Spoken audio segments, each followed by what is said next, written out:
All right. Welcome back, folks. Session 33. Here we are. Let's see. Well, I'll get to that in a second. All right. So, short recap. The party left the ethereal plane after a narrow defeat of the quarry possessing Flint. Delta was lucky enough to be revivified, but Flint was not so lucky. The party went on to discuss how to address the Geordi situation. Some advocated to kill one or more of his iterations in the present time. Others suggested following him back through time to try and stop the assassination of Calnan Singors. Still others suggested helping Geordi get the one thing he seems to want, the rescue of his imprisoned parents. The party put a pin in the conversation, opting to visit Calnan Singor's Archaic in search of some answers. The party set things in motion and constructed friendship bracelets, a tool that they could use to send an SOS to one another should they find themselves separated and in danger. The party visited Prismari campus and petitioned Professor Grimiak to escort them to the astral plane.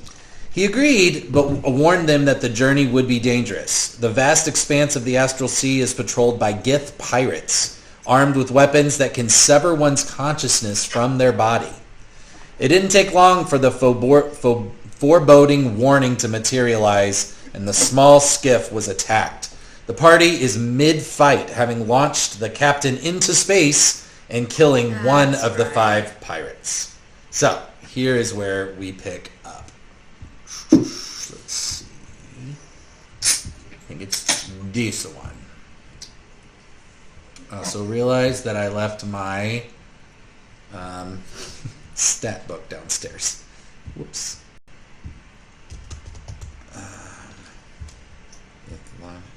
No, I don't think that one's it. Whoa. So we were going to try to finish the round, but my computer died, and so we are That's right. mid fight here, and it is actually my turn. If I could find the... What is going on here? If I could find the stats that I need for this creature here. Sorry, I was unprepared. 2 seconds.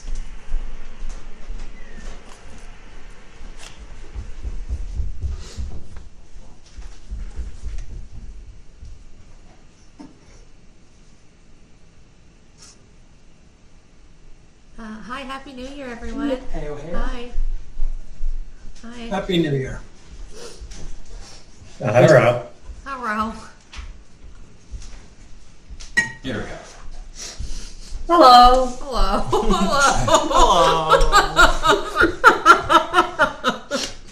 Hello.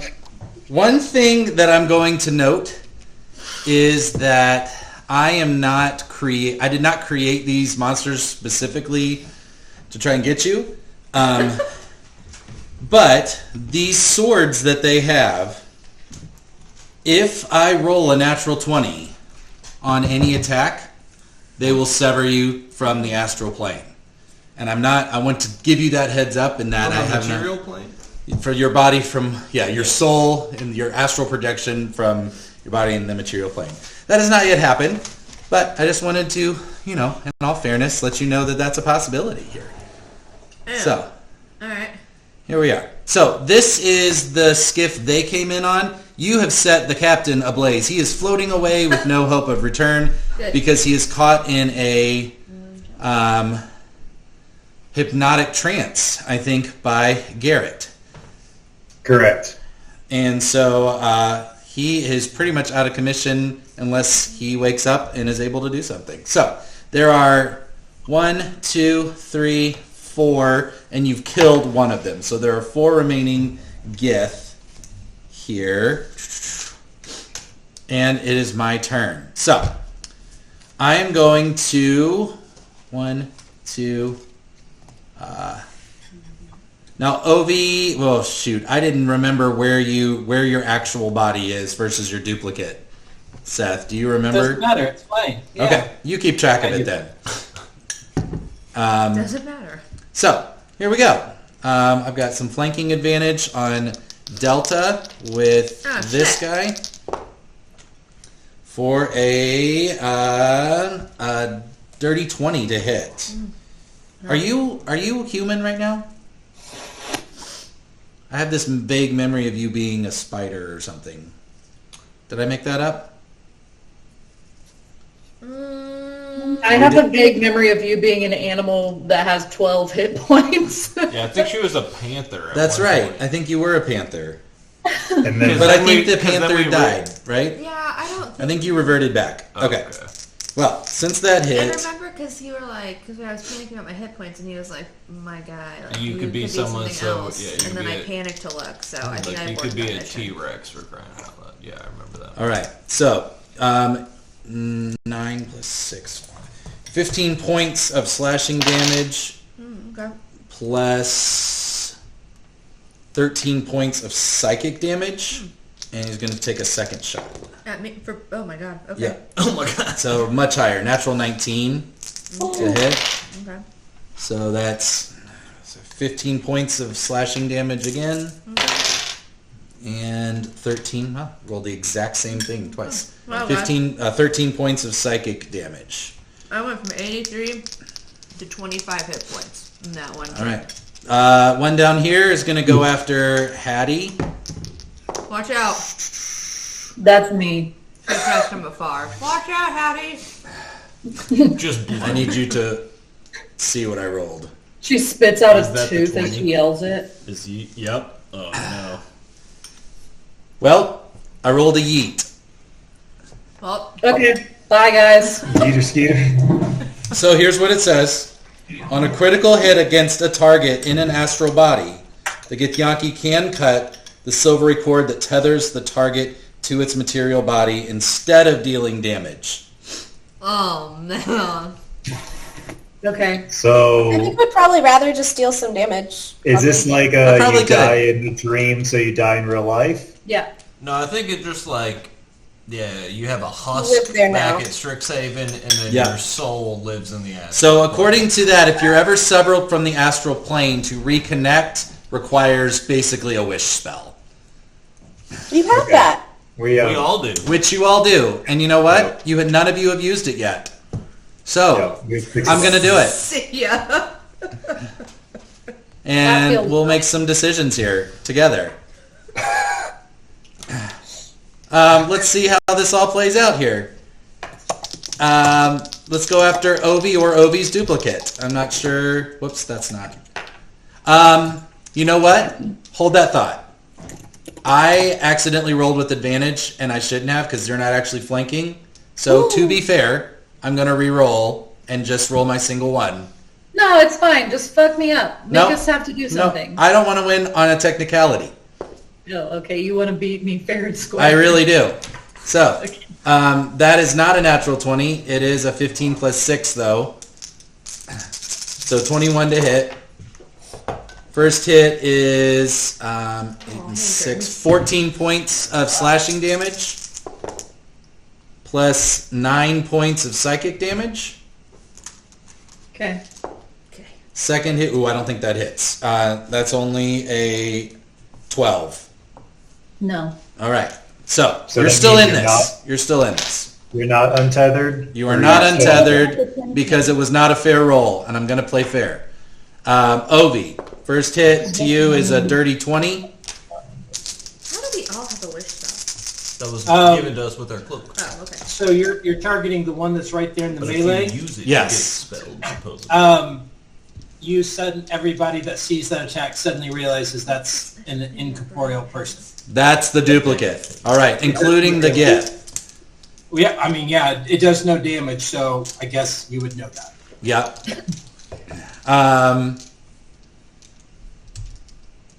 All right, then I think he's going to do his second shot against Garrett.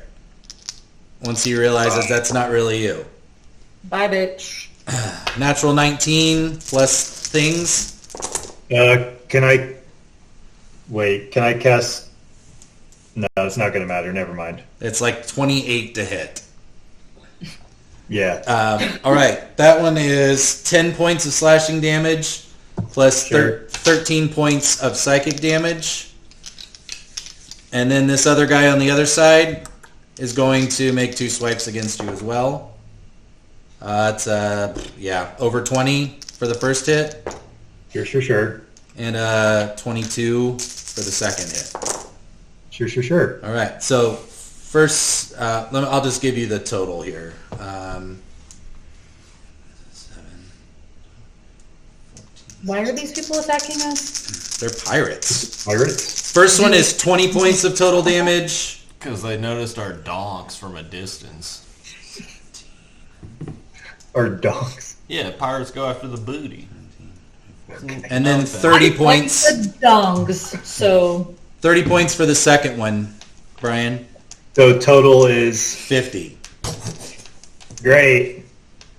Garrett's doing real good, guys. everything's fine. It is Macklin's turn with Delta on deck.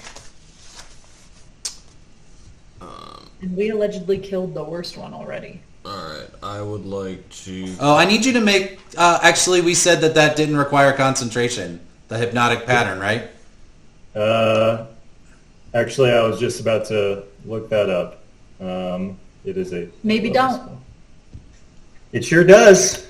Okay, can you make 3 Constitution saving throws then? Is that what it is, Constitution? Yep.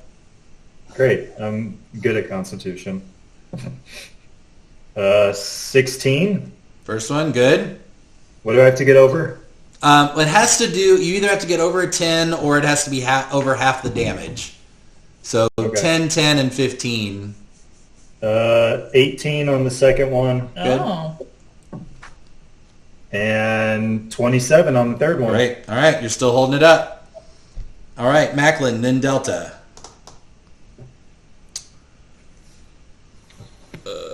Alright, I would like...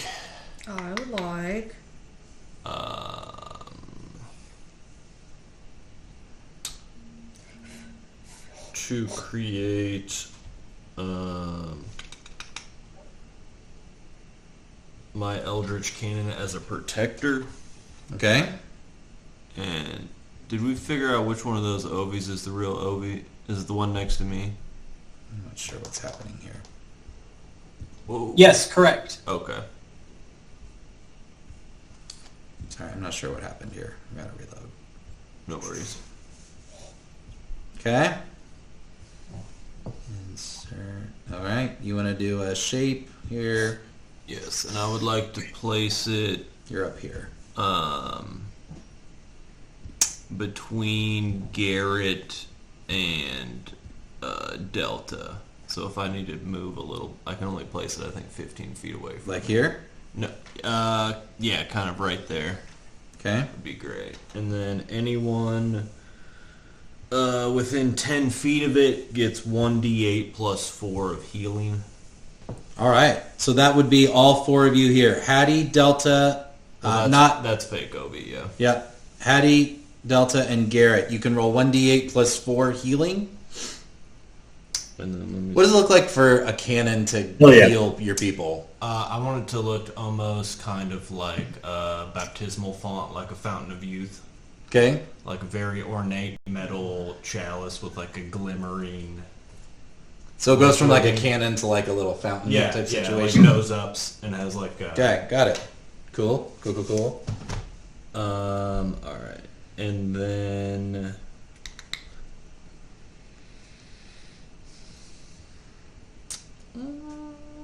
bonus actions aren't very good. And then as a bonus action, I would like to cast Hunter's Mark on the one closest to me down here. Okay. Okay. Delta? Yeah. Who's after Delta? Grimiak and then Ovi.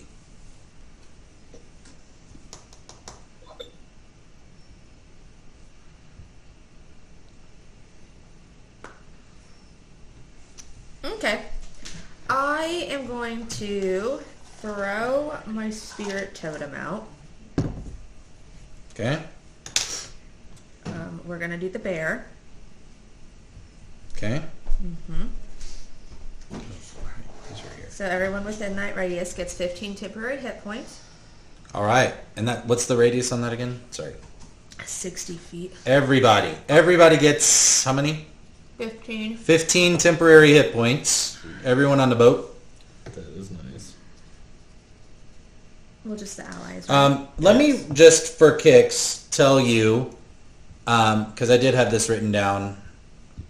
This guy is the most hurt out of the group. He's looking really, really rough. These two, the two on the outside of this line, are doing a little bit better. This guy is the healthiest. Has not really been hit yet. Well, been hit once. Just so you know. Does that help? Yes. I was going to conjure some animals. Okay. If you want, I will let you reverse that order, conjure your animals, and then your spirit totem. That way all your animals get those temporary hit points. Sure. Or however many are you going to do a few big ones? I'm doing...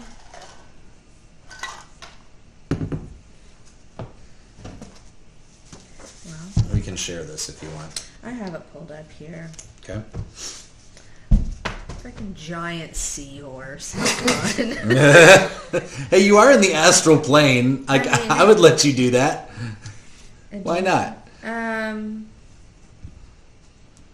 I have to be in the water? Not in Or the is astral Is a plane. giant seahorse a like legit seahorse? Because that would be Yeah. fun. Okay, yeah. Do it for fun. I've never Like seen they're on a that. boat. Hold on. Its speed is 0 feet and swim is 40. Yeah, but we're gonna say that it can swim. We're gonna pretend you're in water. Why not? The seahorse can breathe long as only it's the- underwater. That's okay. What's the Okay. challenge rating of it? CR what? It's the 1-1-2. This one. Oh, 1/2? Okay. Uh-huh. So I think you can do, what, four of those? Mm-hmm. Okay. I just like the idea of it. So Okay, yeah. Let's get a seahorse up here fighting for us. Why not? Four of There them. we go. 4 of them. Yeah, 4 of them. Mm-hmm. Okay. Where are you going to put them? Um, Like around everybody? What sort of attack does a seahorse do? Shelby just asked me this, and I Googled, I asked her if she ever watched Pokemon, and I was like, what's the Pokemon seahorse? I had to Google that. I was It's like, like the okay, hold on. Gyarados or whatever? If the seahorse moves at least 20 feet straight toward a target, which did they? Well, you can say you conjure them 20 feet away and they swim Okay, towards you. yeah, sure, great. Then it hits them with a ram attack on the same turn. Okay. The target takes an extra 2d6 bludgeoning damage. Okay. If the target is a creature, it must succeed. But these aren't creatures, right? Yeah. No, creatures is the most general term you can possibly use in D&D. Okay. Creatures includes everything. If the target is a creature, it must succeed on a DC strength saving throw or be knocked prone. Oh, great. Okay. Okay. Right. So then your base attack down there Is under actions. +3 to hit. Yep. Okay. Here, you want to use... Okay. Oh, let me use my thing. Okay. Oh, those are pretty good rolls. A 15, a 15, a 16, and a 4. So So the 3 teens plus 3 are going to beat the armor class. The 4 will not. Okay. So we'll just go 1, 2, 3, 4. Okay. And that was the 4th one here. Um, So 3 of those will hit. what's the damage? 1 target hit, 1d6 plus 1 bludgeoning damage. But you basically do 3, right? Because it's an additional 2d6. Yes. Okay. Okay. Wow. 3d6 plus, what does it say? 3? 1. 3d6 plus 1. Okay, 10, 13, 14 for 1. 14. This guy is fucked up. Over down 16 here. For my other 16. one. Okay. That's excellent. 13 for my last one. Yeah, that's really good rolls. Yeah, those really were good rolls. All right, this guy is really on death's doorstep right here. So you also, I guess, must succeed on a strength saving Yep. throw, but you're going to be knocked prone. Okay. This guy fails, so he's It's an 11. the other 2 succeed. Okay. All right. Cool. Nice Nice. play. Good job, Um, seahorses. All right. It is Professor Grimiak's turn. He is going to begin weaving a spell, whispering it into kind of the clutch of his armpit. You see this energy begin to form, and he is going to fire a telekinetic bolt at this guy, who is, I think I may have told you wrong. This guy is the healthiest, so I'm going to have him go after that guy. It is a... Oh, wow, natural 2 to hit. Even with a big plus, that's not enough. You do see it go wide. Let's see, does he make... He makes 3 of these, so he's allowed to make a second one and a third one here. There we go. I that make is. eye contact with Delta. You what? I make eye contact with Delta. This guy.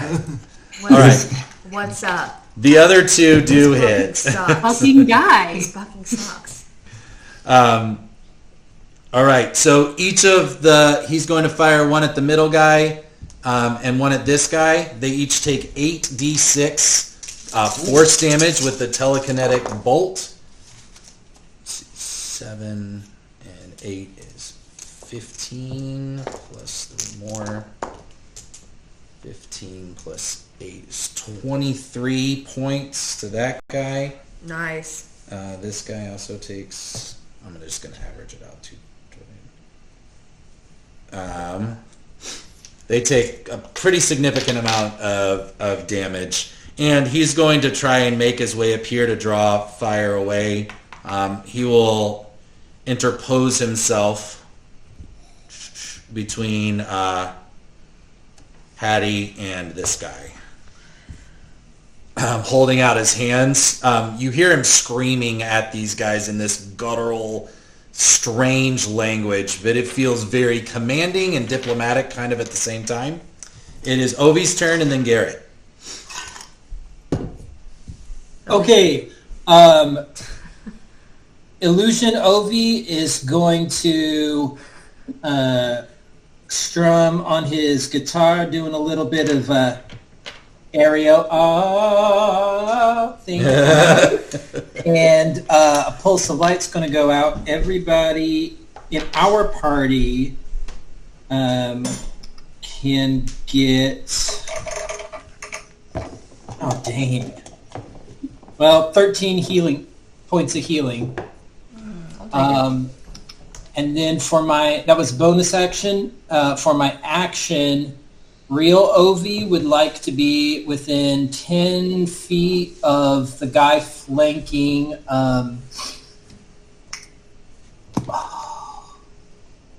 Garrett? Sorry, Garrett. Yeah.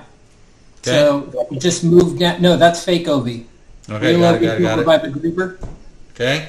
You're within Yep. 10 feet of this guy? Okay. Yep. Okay. Good. So then I'm just gonna, with my action, do a whip attack. Whip it. Nope. Sorry, whip it real good. No, I don't think that hit. It's 15. 15 misses. Okay. That's my turn. Okay. Beautiful. Garrett and then Indigo. How many people can I fit in a 10-foot radius sphere? Are you looking for allies or enemies? Both, actually. This cluster right here would be, you could hit everyone in this circle here. Could I include myself in it, possibly? Not if you want to hit this guy. Selfish. Okay, what if it's, can I get the guy to the right of me, the guy to the left of me, and then the 3... Well, that's a fake Ovi, right? Yep. Yep. So you could hit this guy. Yeah, you hit everyone here. All right. I was going to cast Wither and Bloom. It damages the guys, but heals us. Oh. I mean, if you did it here, you could hit 4 allies and 2 enemies. Before you do that real quick, check, because I think Wither and Bloom does temporary hit points, and we already have those. Yeah, because Oh, you can only have 1 infusion. They don't stack.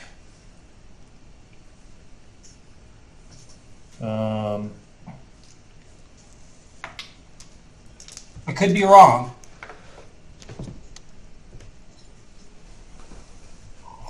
Oh, it also only says one creature of your choice. Mm-hmm. But it's because they roll their hit die and they regain a number of hit points equal to the roll, plus Okay, your good. capacity and ability modifier. Sorry, I read that wrong. So it's a hit dice. It is healing, but you have to use your hit dice for it. Right. And it's only one creature. I thought it was everyone in there. Yeah, one creature. All right. It's an interesting spell because it's like an area of attack, but then a very specific targeted. Right. I thought since it included. Yeah, Never what's mind. the All right. Let's still do it because I want to hit two of these guys, and then we'll heal. So these two guys are very almost dead. I kind of want to hit the middle guy and the top left guy, and then get whoever is in between them. Delta. Yeah. Yep. Okay. Okay. So do they need to make a save? How's that work? Yes. it's a Constitution saving throw. saving throw. Ooh, I don't think they did that. A 3 and a 7. Great. Plus 5. So both of them are under 10. Yeah. Fantastic. What level did you cast this at? I cast it at level 5. All right. So that's 2, 3, 4, 5 D6. 5d6. And Delta, you can roll up to 5. to Same. 5 hit dice. Oh. For druids, a D8. Oh. This Plus is your fun. spellcasting modifier, so plus your wisdom. Oh my god. Hold on. Okay, do you want some more D8s? How do you know what my hit dice is? It's just standard. You just know that. Okay. You roll damage already? I'm in the process of it. Okay. That was a 2 and a 3. It doesn't count unless it's on velvet. I know. All right, that's 17 points of necrotic damage. Okay. This one is toast. 17 points, you said? Yep. Okay. Plus my spell modifier. Yes, so plus 5. And Right? then 4 or 5? Four. Okay, 4. Alright, that's 18 points. Okay. Excellent work. I would like to quicken. Have you used your Tides of Chaos? I did, yeah. So So roll, if you would roll on the Wild Magic table, please. got it. Is this yours? 38. 37 to 40. You turn into a potted plant until the start of your next turn. While you're a plant, you have the incapacitated condition and have vulnerability to all damage. If you drop to 0 hit points, your pot breaks and your form reverts. Great. I guess I won't do a bonus action then. Way to go. Holy, you know what? Your wild magic has paid off so many times. That's honestly not bad. You get a free not get hurt turn. Kinda, yeah. I want to know what kind of potted plant you turn into. Oh. You're just like a very basic, like little cactus. There you go.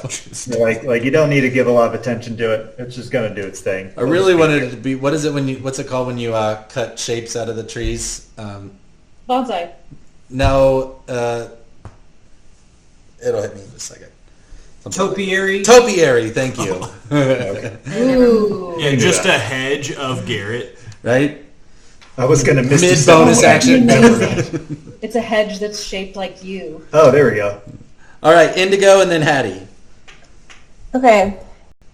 So Indigo's over here. Kind of a dumb question, but when I am sneak attacking, Okay. do I like move and then sneak attack and then like move away? How does the order of like action and bonus and everything work? So unless the movement affects your ability, for example, because there's somebody prone on the ground, If you are in melee with them, you'd have advantage, and that's the advantage you need. But sneak attack, as long as you have an ally in melee with an enemy, you get your sneak attack damage. So any of these would get that effect, whether or not you move. Also, for rogues, steady aim. If you're ever in a position where you don't have that advantage, you can give up your movement to get credit on it. Okay. I'll try to remember that. Okay, so this prone guy... He is going to be pretty easy to kill, whoever wants to take it. These two are looking a little healthier. Okay. And since you're higher on the deck here, I don't know if you can see that in the picture, you have a clear shot to any of them. Well, cool. Maybe I'll just throw my javelin at this prone guy. I think you already did. You already used your javelin. It was your first move this battle, actually. Yeah, I but think you today's a different day. Today's a different. Your javelin will not do as much damage as your sneak attack. Yeah. So let me then use... I need to, use a weapon, or it says a finesse. But remember, you have that glove, so your firebolt cantrip would work, or you can use a short bow. Then let me try to firebolt this dude in the middle who's by all my allies. Beautiful. Do it. With the sneak attack. Okay, so first I do the cantrip. So you have to roll with advantage. I get to, or I have to? Okay. Well, yeah, I don't think there's a downside to it. Roll twice, take the higher number. Okay. Oh my gosh, 12. That was your best out of 2? Yeah. I did roll a natural 1, I guess, if you need to know that. I don't need to know that. And what was your other number? 5 plus 7. Okay, 12 is not enough for that. But if you have bonus action you want to use or movement, that's still up to you. Is sneak attack a bonus action? No, it's part of your damage to your action. Okay. So bonus actions, you could, because you're a rogue, you could dash, disengage, or hide with your movement if you want to. Sure, let's find a good place to hide. Okay. Up on that little upper deck. Yep, probably hide over here. Yep. And since they're all engaged, I'm going to say you succeed on that because it's very hard to see right now. And that will give you advantage from the shadows on your next turn. Cool. I would like that. Okay, Hattie. Sorry, you didn't do that much, guys. Hattie, your turn. Hi, hello, it's me. I would like to cast Hunter's Mark on the guy that looks kind of dead. Okay. Nice. I'm going to shoot him. Beautiful. Just really finish him off, So the kicking a man while he's down, quite literally. Yeah. Hunter's Mark is you just yelling for him to hold still. 12 to hit. 12 is not enough. Okay. Well, I get another attack with my weapon, though, right? Yep, you always get an extra attack. Okay, so how about a 28? That definitely hits. Okay. Hustled us on that person. Yeah, I just wanted to lull you into a false sense of security. It's a 6 damage. Did you roll... You used your bow, right? So you get the 1d8 plus the 1d6 for Hunter's Mark, plus your dexterity modifier. Okay, sorry, hang on. And if you want to use it... Well, you don't need that much. You're rolling 2 dice and you need 2 points to finish it. Oh, then he's finished. He's done. Yes. And then... I imagine he's just impaled on the deck of the boat right now. And then I can transfer my Hunter's Mark. To another creature. Yeah. Who's the most alivest? This guy is over here on the right. He is my mark. Okay. Does that I thought conflict with I would say Hunter's something Mark? intimidating, but I was there going to say, wasn't. do you yell at him? I hate you. You're next, motherfucker! I shout across the boat. Love it. Roll for intimidation. All right, so it is their turn. We're going to... he's going to run around, and he's going to make an attack against Macklin? Do I have an attack of opportunity as a house plant? No, you don't. Ooh, wow. First attack against Macklin is an There's a little 11. wind whistling through your branches. That doesn't do it. Feels a little tickle on the back. That of one's a his little bit better. leg or 21 something. to hit for that one. That is a 14 points of slashing damage plus 14 points of psychic damage. Well, I'm resistant to that with my... That's right. So I So you'll take take half of the psychic damage, so 7 psychic. 20. Ovi, since he did have to run around, he kind of left your melee. If you want an opportunity attack, I'll let you take it. Absolutely. Not that I've been very handy with this, but it's a 17 to hit. Nope. Dang. He's 18. They were in plate armor. Okay. Also, a reminder for strength checks, you get advantage because we got the bear. Oh, okay. Strength I have checks. Warcaster. Dang it. I do forgetting too. that. Mm-hmm. I don't think Ovi's taken damage yet, and he just healed everybody, so why not? We're going to go over here. I will give you an opportunity attack if you want it. Yeah. First attack against Ovi is a 14 to hit. Just hits. Can I have a D20? I'm going to go ahead and do second attack here. Fails. Okay. Natural 2.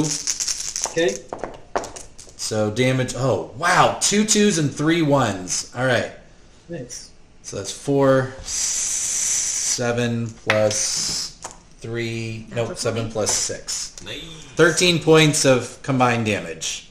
What? I still have For temporary my hit opportunity points. attack, I rolled a D20. What do you need? Oh, beautiful. I lost my D20. It's right She here. crit. No, that's mine. Oh, But she did I take it back? I'm, Sorry. I thought that was mine. no, that's alright. I probably gave it to you. Okay. Is that with me? Or is that Panther? What did No, you... That's no, you. that's you. So do you have a weapon? What do you... Because opportunities attack you, you have to use a weapon unless you have spellcaster to do... You have like a dagger or something? What's in your inventory? Or actually go to your actions, it'll tell you. I got a scimitar. Scimitar, beautiful. Alright. What do I do with that? You rolled a natural 20? I did. Okay, so roll the dice, double it, and add the modifier. Damage 1d6 plus 3. 2, 3, 4, 5, 10, and then add my modifier. Well, no, you double the... Right, so I got 5 because it's 1d6 plus Well, you 3. don't double the plus. You don't 3. double the plus. So you double that and add your plus 3. So 2, 7. 4, 7. Great. That didn't do nothing. I'll take it. Okay. He's starting to look a little rough. This guy's still got something going. He's trying to find a defensible position. Those are the only 2 left. There's nothing that says that while Garrett's as a potted plant, he can't be concentrating. So I'm assuming you do not have to take a check on that. So it is Macklin's turn again, and then Delta. All right. I would like Piper to do the help action on this guy closest to me. Great.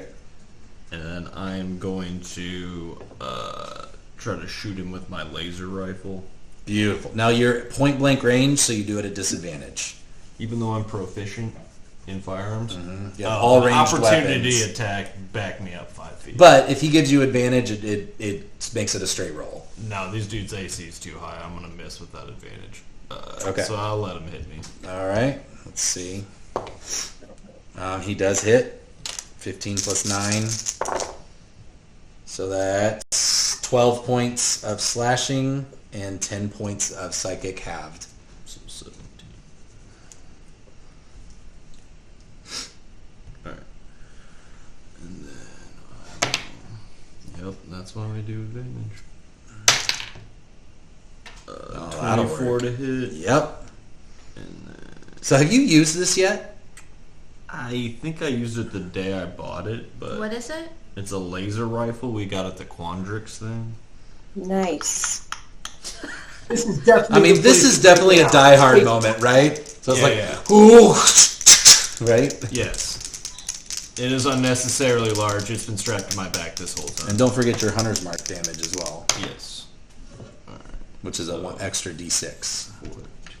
I'll just put it off to the side. 14. 24 damage. Plus you should get a modifier. Plus 4, so 28. 28 points to this guy. Yeah, that hurts him real bad. And then, as a bonus action, anyone within 10 feet of that white circle gets a D8 plus 4 healing. Oh. Okay, so that's Delta and Hattie. You said D8 plus And 4? actually, it doesn't say Garrett's not himself, so you can take a D8 plus 4 of healing.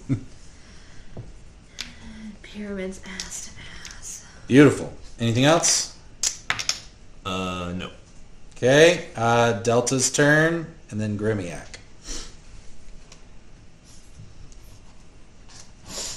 Okay. Well, obviously my seahorses are going to do some business. But they can do that on their turn. Oh, okay. Well, I can't do anything except dagger, right? No, you can do, Even though this is a concentration. take a full action. Yeah. You just can't cast another, well, you can cast another concentration spell, but you would drop it. But yeah, you can do an attack roll, a cantrip, something much, much bigger. All right. As long as it's not concentration. Right.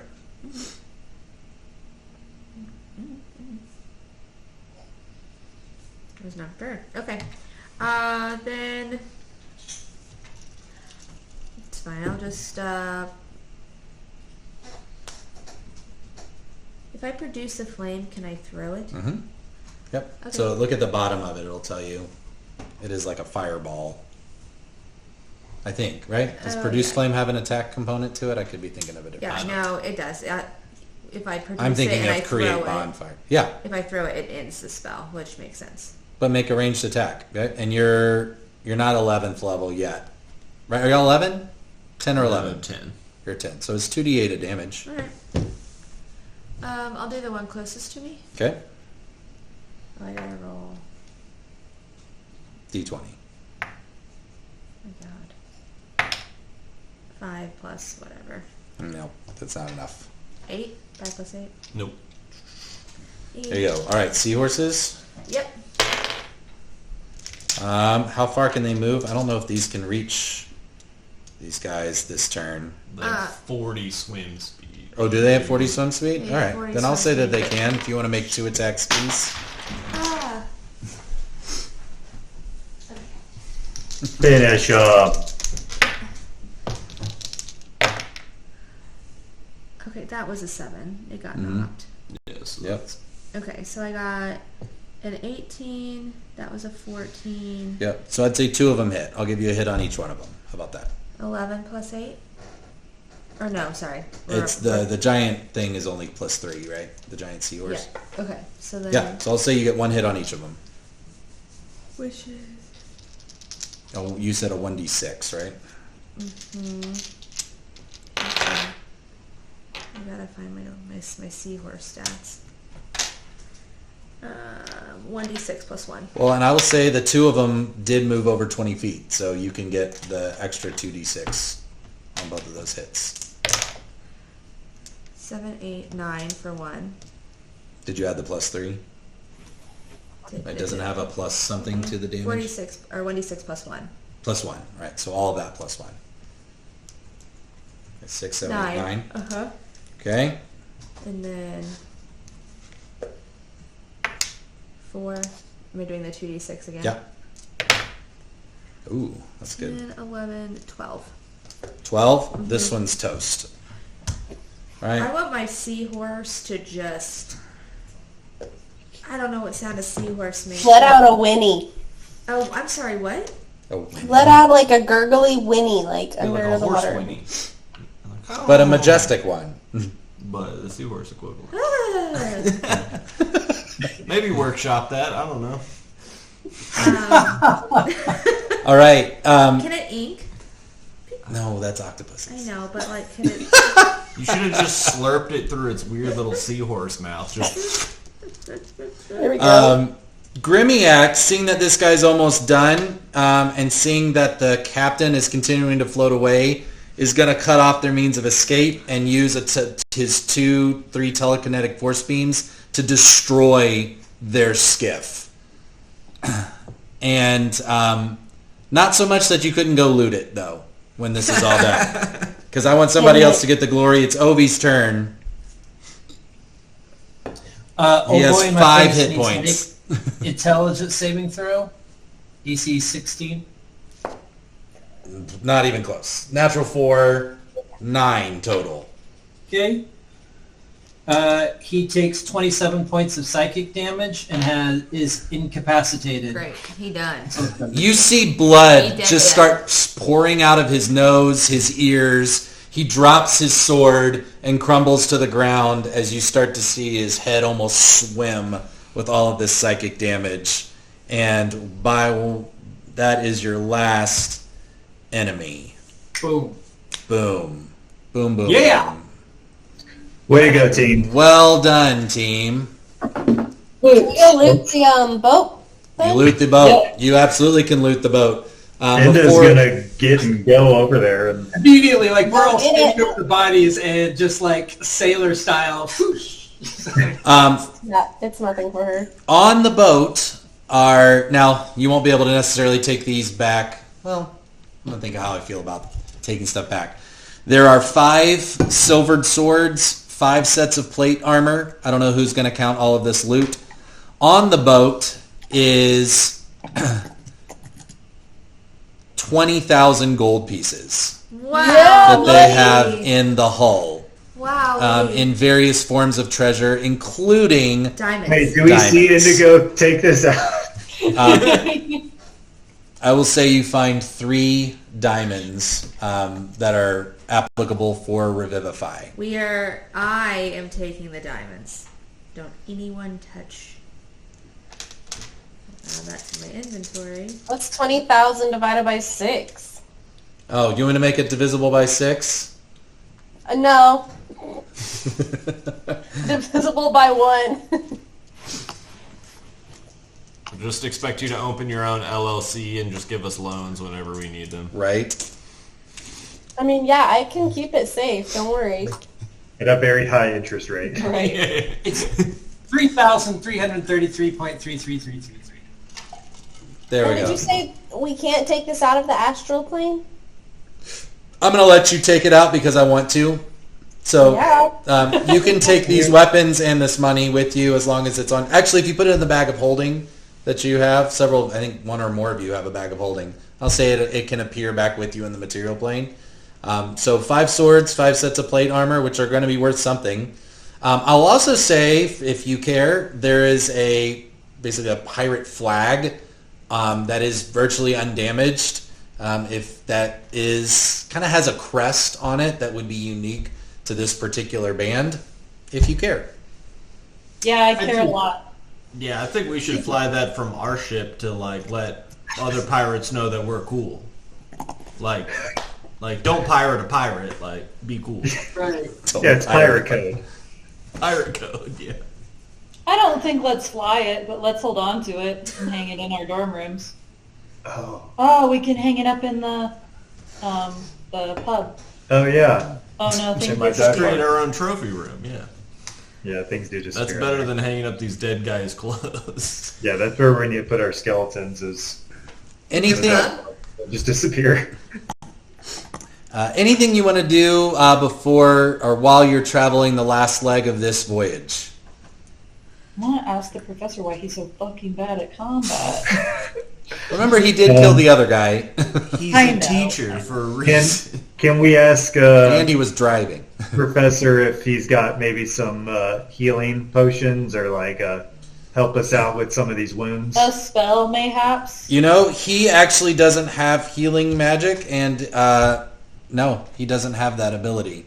Wow! Is the rest Alright. of this boat ride going to take approximately a short rest? Yes, it amount of is. time? If you would like to take a short I'd rest love to. and do some hit points, Now you're down 5 So hit dice, so you can do up to 5 hit dice remaining, because it's up to your level, plus your Constitution modifier.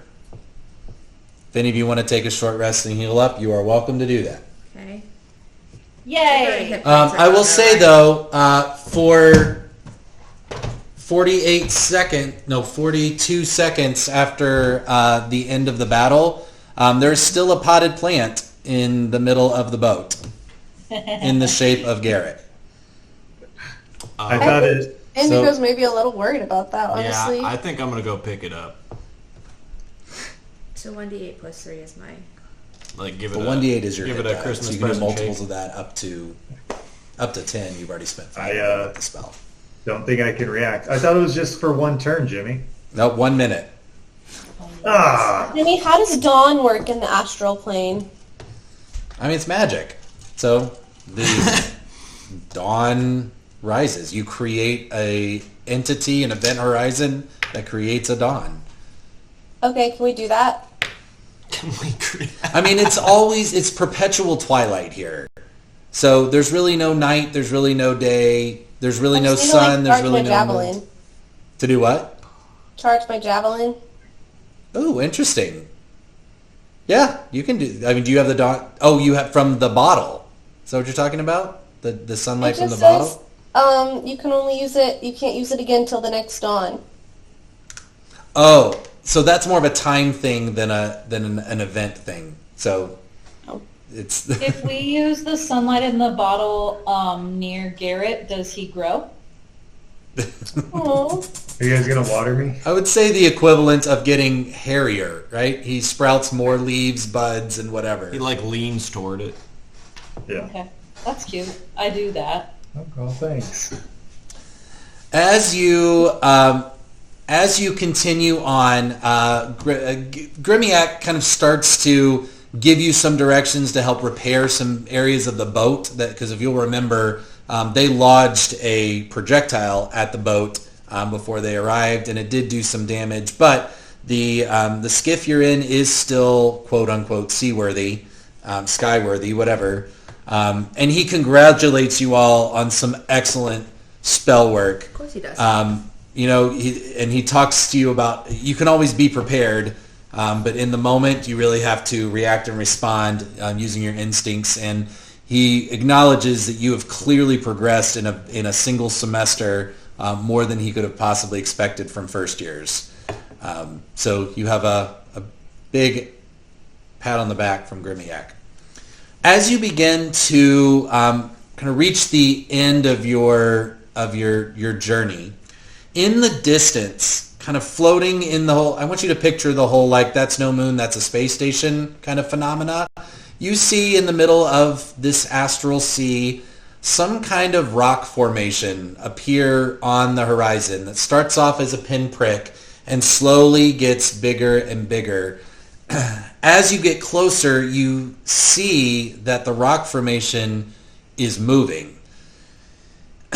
And as you approach, you see this creature.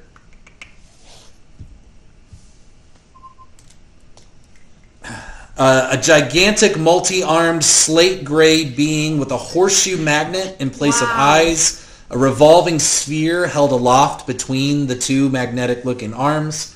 A long, thin mustache falls from its upper lip.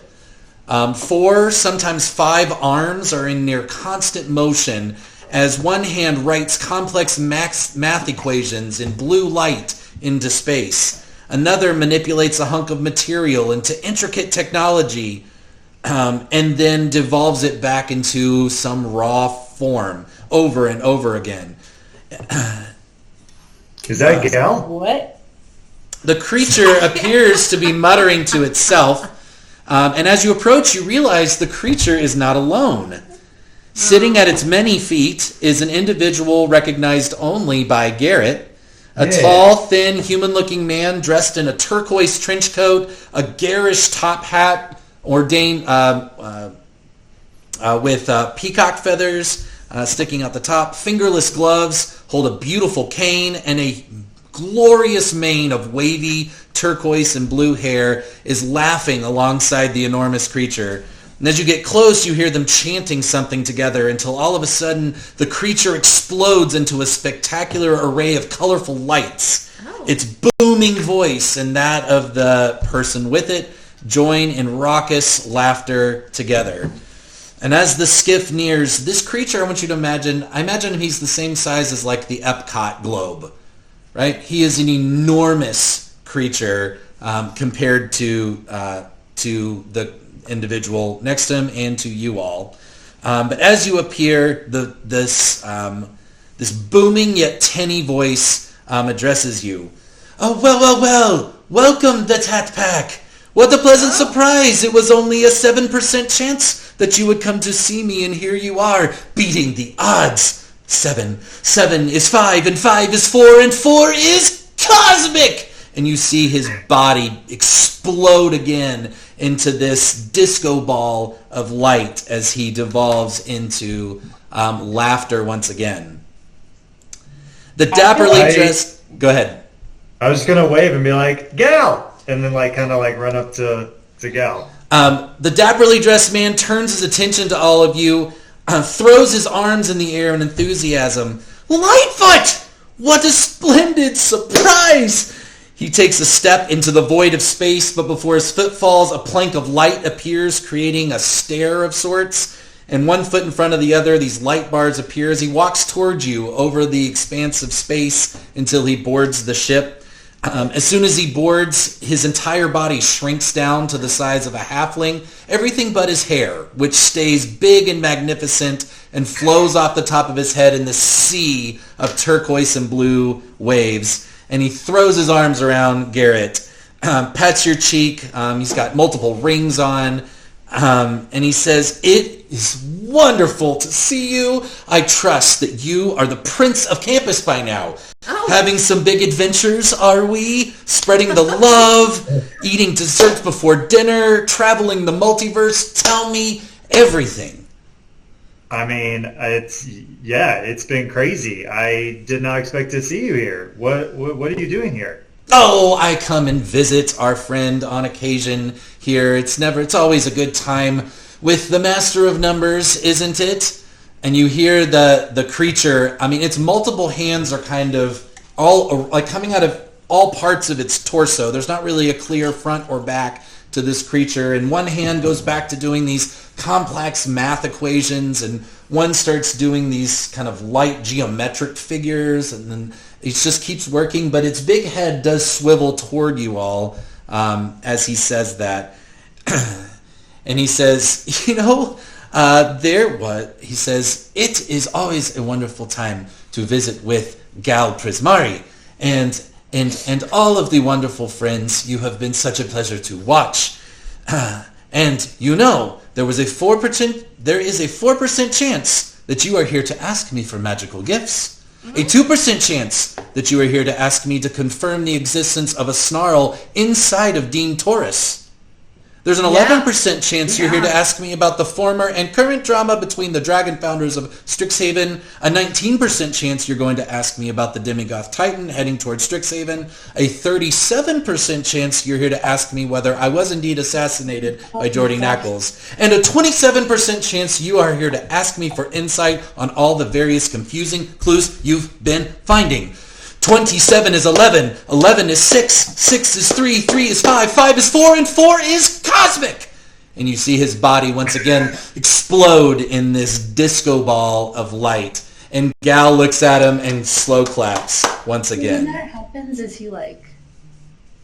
No, that's not...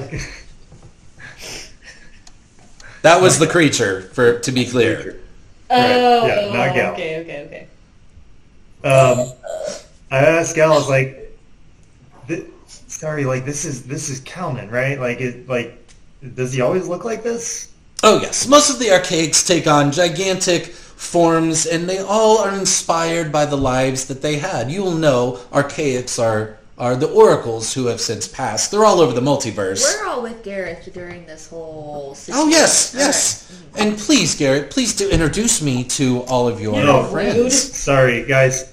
This is Gal. Who's Gal? Gal is my grandfather, ancestor. He is the Prismari of Prismari. I think that Gal uses they them pronouns. Sorry, I did not mean to misuse some pronouns for Gal. It's okay. Sometimes I'm man, sometimes I'm woman. Most of the time I am something in between. Aren't we all on the inside, truly in our hearts? We are very fluid. That is Like- true. It is a pleasure. You see him give this like courtly bow to you, but he has this kind of Jack Sparrow swagger to him. Kind of has his hands up at odd angles as he looks over you. He's got these piercing kind of blue eyes of just wanderlust, of fascination with the world around.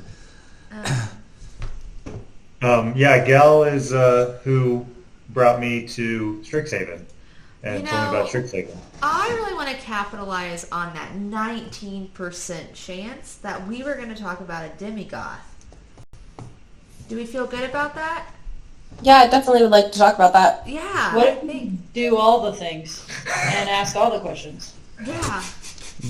Gal kind of waves his hand. He's like, well, he's the near omnipotent being here. You're free to ask him, although I'll tell you, he has never stopped being a teacher. And I expect that to get information, you will have to show him Raise your hand. that you have learned a lesson. Oh. You were so close, Jennifer. Raise your hand. That was the lesson she learned. We'll still give it a shot, not to try to talk to Yo Teach. Everybody stand in line. 10 Okay. seconds, Gruber. We just kind of Okay. nudged Delta a bit, like, you first.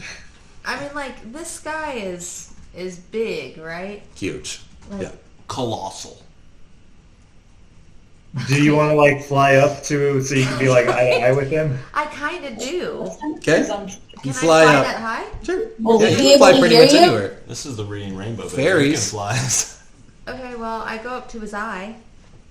Oh. But but not like in his eye. It's like, weird because he doesn't really have a top half of his face. Like he has a mouth that he's talking out of, but again, you look at the picture, like he's got this kind of plug situation with the floating ball in the middle. Like Delta, be nice. Don't Okay, fucking embarrass so I us. guess I fly down toward his mouth. I don't know. I say hello. Hi. hello, one of the six. Six yeah, hi, is Delta. 3, and 3 is 5, and 5 is 4, and 4 is cosmic! cosmic! And you see him explode and just double over in laughter. Oh, that's so and then fun. he holds out one of his hands and he's like, your turn. Everything's so cosmic. 5 plus 5 is 10 equals 11 equals 7 minus 3 is 4. No. You must learn the sequence. You must learn the sequence. Okay. 7 is 5, and 5 is 4, and 4 is cosmic! 7 to 5 to 4. Cool. I'm going to take this. Be right back. And I miss Cosmo, guys. It says okay, 7 is 5. and 5 is 4, and 4 is cosmic. 4 is 4. 19% chance. 19 is 8, and 8 is 5, and 5 is 4, and 4 is cosmic! Wait, wow! And then he explodes, and then let's do that sequence again. Again, she says. Pick a number. Any number. What will it be? 25. 25 is 10, and 10 is 3, and 3 is 5, and 5 is 4, and 4 is cosmic! No, I don't care. I can't. 25 is I do not mean this in any shaming way, but my middle schoolers loved this brain teaser. Okay, 25 is 10, 10 is 3, 3 is 5, 5 is 4, and 4 is cosmic. This means I've probably heard this before, so I should be getting this, but I'm not. What about 15? 15 is 7, and 7 is 5, and 5 is 4, and 4 is cosmic. Aaron's just laughing at it. Aaron, help us. I hated this game until I figured it out. I was like, what the fuck is happening? Okay. Alright, let's be smarter here. 7 is 5. 1. 1 is 3, and 3 is 5, and 5 is 4, and 4 is cosmic. Wait, 1 is 3? 1 is 3, and 3 is 5, It's and the 5 is number of- 4, and 4 is cosmic. It's the number of letters. Letters in the, yeah. The number of letters. Okay. Oh. You got it. So like Show him you've learned. 7 is 5 and 5 is 4 and 4 is cosmic. Woohoo! And you see his whole body like do this weird disco ball spin as he shines sparkles in the air. He's like, there you are. You have learned something. You would be a boon to the College of Quandrix. Well done. Guys, Well I did a done. riddle. What was that? What'd you say? Guys, I did a riddle. I literally never help with these. Yeah, no, I'm really bad at them, but I was gonna get there. Okay. So now, once we've shown him we learned, I have... Well, Hattie has shown that she's learned. Okay, well, I could go up. Okay. Hi, I'm Yeah. back. Mhm. 12. 12. God. 12 is 6, and 6 is 3, and 3 is 5, and 5 is 4, and 4 is You're cosmic. not up here. Does that work for me, or do you need to give me another Well, she number? said that one. Yeah, I know. So no one help me. She hollers down from above. 17. Pick your own number, Fanny. Calvin, 92. what can you Shut tell us up. about the 1, 2, demigod 3, heading 4, towards 5, 6, Strixhaven? 7, 8, 9. 17 is 9. 9 equals 4. 4 is Cosmic. Very good. Very good. Very good. Very good. Yeah. Okay, so let's talk about the demigod now that I've solved your riddle. Where is it coming from, and how do we stop it? The Demigoth Titan Uh-huh. is from the far outer realms. Yeah, of course it is. The Demigoth Titans are the entities, there are simply Demigoth that live on here. The Titan itself is one that births the other Titans in this far realm. They are currently relegated to a, you could say, an isolated planet realm that they are unable to leave despite their exceptional magic, because their magic is funneled and supported and created and fed on by the suffering of other beings. And given that they have fed on all the suffering of all of the creatures on their home planet, they have pretty much maxed out what they are able to do. The gifts they are able to bestow on others are far greater than the magic they are able to wield themselves. However, they are known as pact creatures, and they often will make pacts with those that would seek them in exchange for phenomenal cosmic powers. They expect to be paid handsomely. Now, no one in their right minds would take a Demigoth Titan, let alone a Demigoth Titan out of the plains, for they would simply begin to parasitically leech off of the life force of any land under which they come. It is not simply life they crave, but simply suffering. So they do not wish simply to annihilate, they simply wish to inflict pain, which then they will feed on. Oh, okay. Now, someone took a Demigoth Titan to Strixhaven. Sure did. Yep. And it is on its way to the central campus, where its master is there and has promised it quite a bit of suffering. And in exchange, this individual probably has immense cosmic powers. The master does? Whoever the agreement was made with. But they had to offer those powers to the demigod. They had to promise suffering. And they had to deliver that suffering at an agreed upon time. Not necessarily at the moment of beneficence. That was probably the Kithri thing. I thought they were exchanging, like, you do this and I'll give you these cosmic powers. I thought that was the exchange. Well, whenever this deal was made, and he begins to crunch all of these numbers kind of in the air, power was given. And now payment is due. And that's what Could we make a better deal? Oh. I don't know. At their core, Demigoths are somewhat primal. And while they are intelligent enough to make deals, they are hungry And many creatures do not make the wisest, sane decisions when they are hungry. And this one is not fed for quite some time. Legend has it that those who cannot pay not only die, but live in eternal torment as long as the demigoth deigns to keep them imprisoned. So it is to their benefit to deliver, lest they themselves beg for the bliss of death and not the eternal torment that they will succumb to should they not follow through on their summoned a path. Titan before? You see his the globe in the middle of the the little magnetic hands begin to swirl in this like blue light, kind of this. As you watch it, it's like watching a ray of sunshine. You just get this like light trails all over it, and he says, "No." Mm-hmm.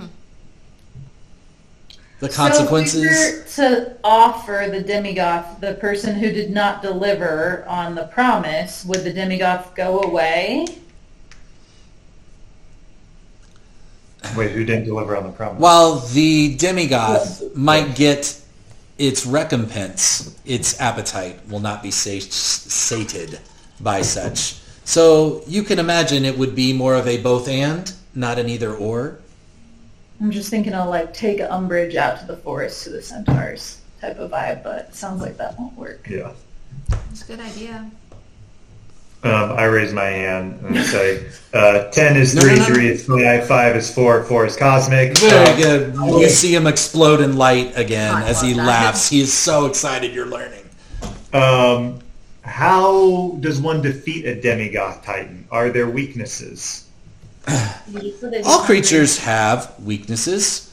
He's hungry to fucking destroy us and torture us. Not necessarily us, just in general. Right. This is a really good question I was not prepared for. Hang on. I feel like he's like a mercenary. He's like, well, unless you give me a better deal, like I'm going to keep with this. If you hit him in the blinking spot on his side, Oh. it's available for approximately 3-second window. It does not appear that demigoth titans have any particular weaknesses. What about any like resistances?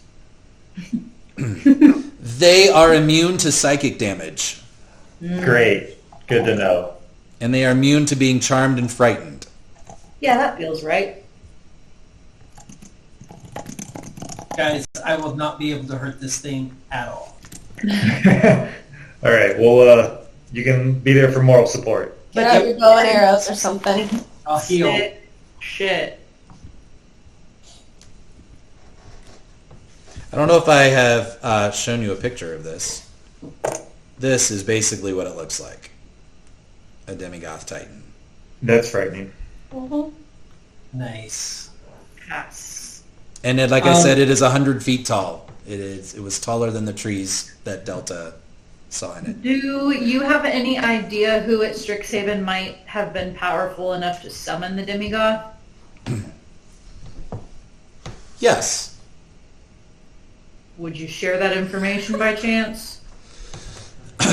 I will say, while I know many, many things, I am not omniscient, and the smartest among us are able to conceal their true intentions. I will say, though, it is possible that the one who made the deal is not the one who summoned it. Jordy. Tell me, Yes, Jennifer, type that shit.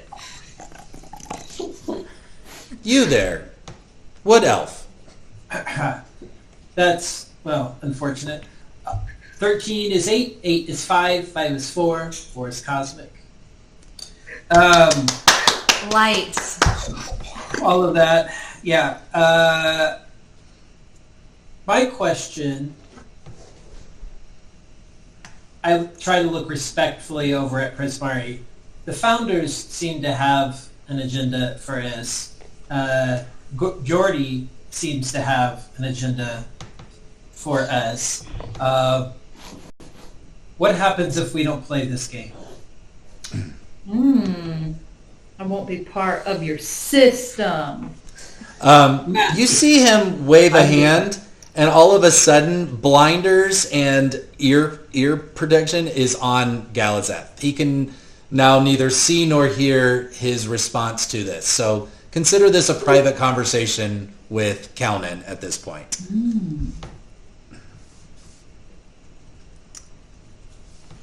You pose an interesting query, because you all know this is not the first time that this has happened.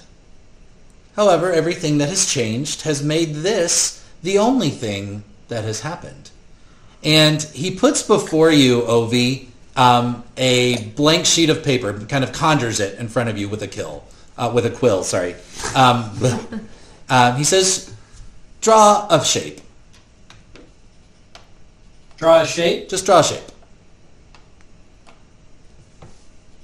And you can just verbalize, what do you draw? Okay.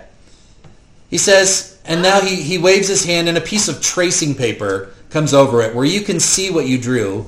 And he says, draw what you can see and add something to it.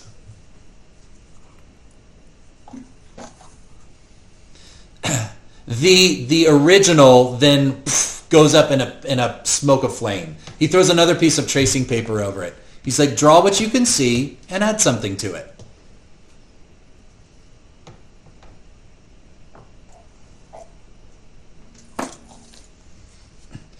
As soon as you do that, your second original goes up in a puff of flame. He's like, the picture you hold is the only reality that exists. Doesn't mean that other realities didn't exist prior to this, and maybe even inspire it. But at one point, the picture you now hold didn't exist until it was created. And it was created by the presence and addition of other things. So the reality that you live in now is the only reality that exists. It doesn't matter what happened before. Whatever is here in the present moment is the reality that you have to deal with. So the truth is all any of us can do is speculate, because what has happened now and what will happen in the future has never happened before, because you have never been in this position with this knowledge and these powers. So you not acting is no different now than it was in past iterations of this time. What you are asking is not a cosmic presence, cosmic action or inaction. It is a question of heroism and what you are prepared to do and what you are prepared to care about. Respectfully, I think you answered the letter of my question, but not the spirit, so I will try to be more specific. What happens when Jordy wins? And I know you're saying about what is his goal? What is his motivation? Is it just to punish the college? Is it to destroy the college and end magical learning? Is it just to free his family? We're being played here and we don't know what we're doing. We need to have our own sense of agency in this. What is your working theory? Working theory is somehow Jordy was rescued from the Nine Hells because of Strixhaven being what it is, and he is intent on rescuing his family and discovered the rigid rules that they have here, the way the chaos is, the determination to not interfere in the material world, and has become increasingly frustrated with that over the course of his many lifetimes and reiterations, and now is seeking some sort of vengeance, ? That's where it gets confusing. And it's possible that in all of his disruption, it's starting to create even greater havoc, which is why the Founding Fathers sent us in. It's a truly excellent summary. Sorry. All right. Yeah, I think I spilled just a little bit of water. Continue on. We lost a water bottle. We're good. We're good. Your query is an interesting one because it presupposes that the three Geordies that are currently existing in this time all want the same thing and all intend the same thing. And I believe that that hypothesis has many flaws to it, because as we grow and as we experience things, our perspectives and our interests and our wisdom and our bitterness evolves and changes. And the fact that Geordie is now present with his older iterations of himself means that the innocent 18-year-old that you met at campus could potentially have been influenced by his older iterations. And so anything that 18-year-old Geordie does now is brand new, because he's never had these influences in his life. So to which Geordie do you refer?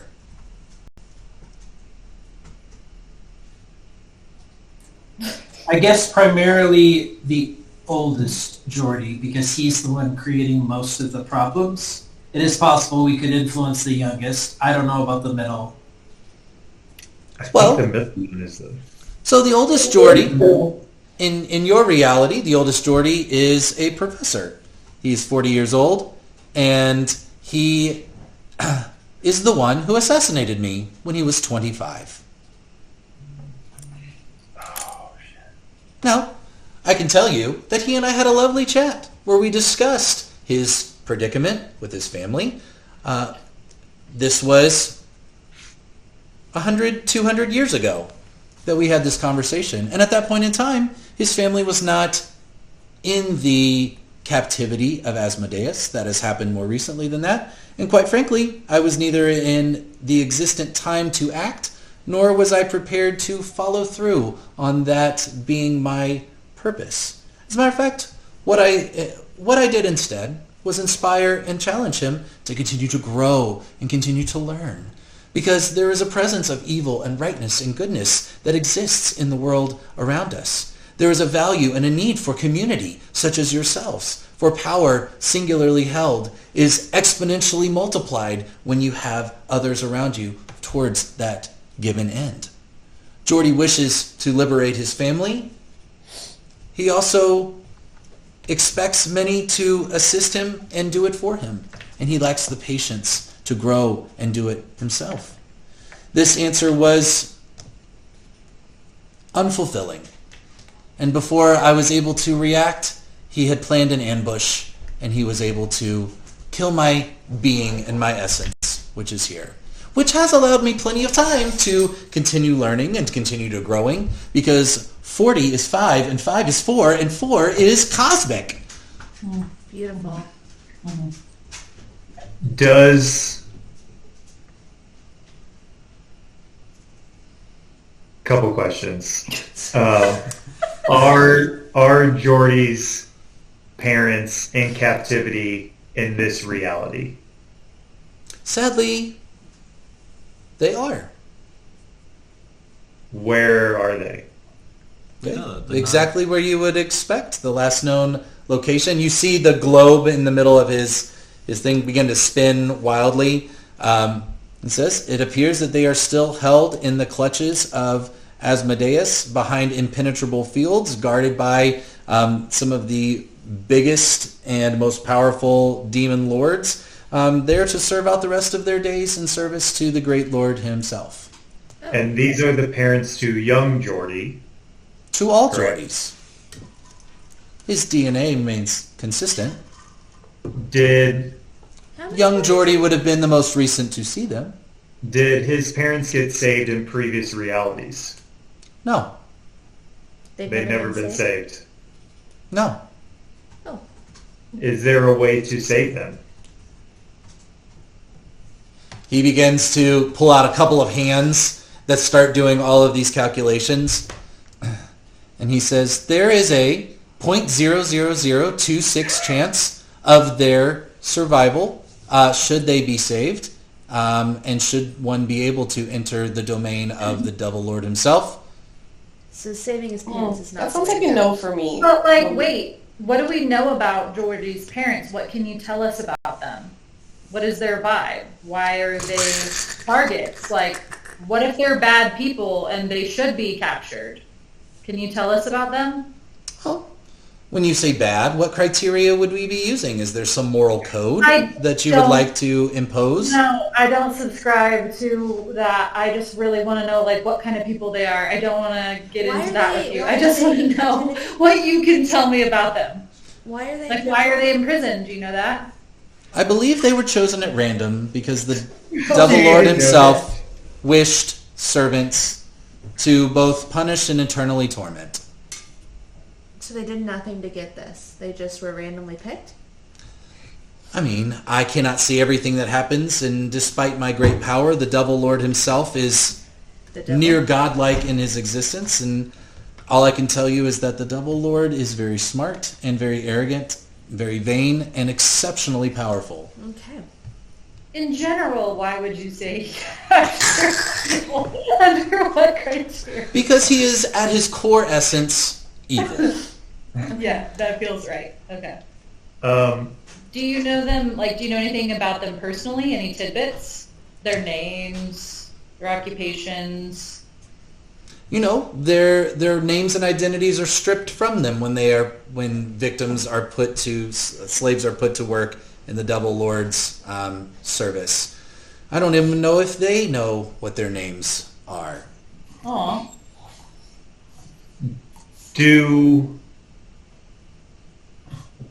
Do you think that the current Oracle is going to be assassinated?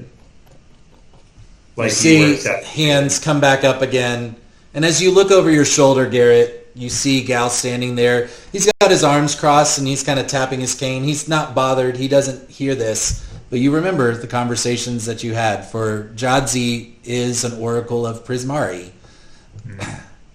And you see these calculations kind of come and go. He said, there is a 99% chance that she will be assassinated. Has it already happened?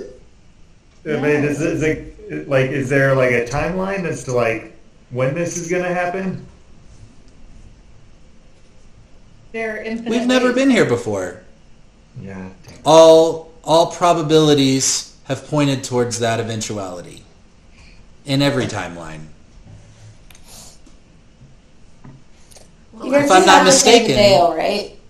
Sorry, what'd you say, Jennifer? We have the Tevideo, right? Mm-hmm.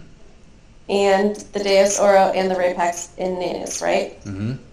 But they have the tape video as well. They have a Tevideo, Right. whatever. Do we think this person would know anything about the Vitae Prius, or should we save that for Kalema? Is that the right person? Mhm. Yeah. It's worth asking him.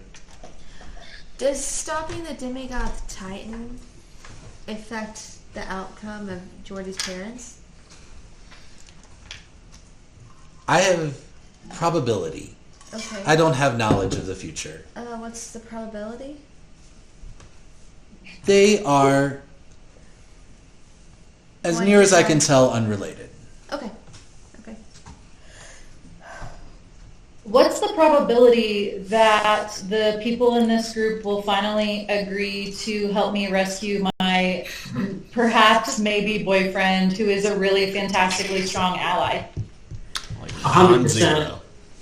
100, which is 10, and 10 is 3, and 3 is 5, and 5 is 4, and 4 is cosmic. Oh, I don't envy any of you right now. Do you want to like ask about Bracken, I guess? No, we know where he is. We just need to go get him. Like he's just like there and we just walk in and just like grab him? I mean, I'm sure there's going to be a battle or a riddle or some shit, but like we know where he is. We just have to wish ourselves there. And we've got a Can we not wish him to us? expert coming with us. Mm-hmm. One comment that I will make, you know from, who told you? Was it Rizix? The book, I think, that Rizix wrote in one of your studies in the library. So Rizix is the weird baby-faced tentacled professor at Prismari from the Outer Planes itself.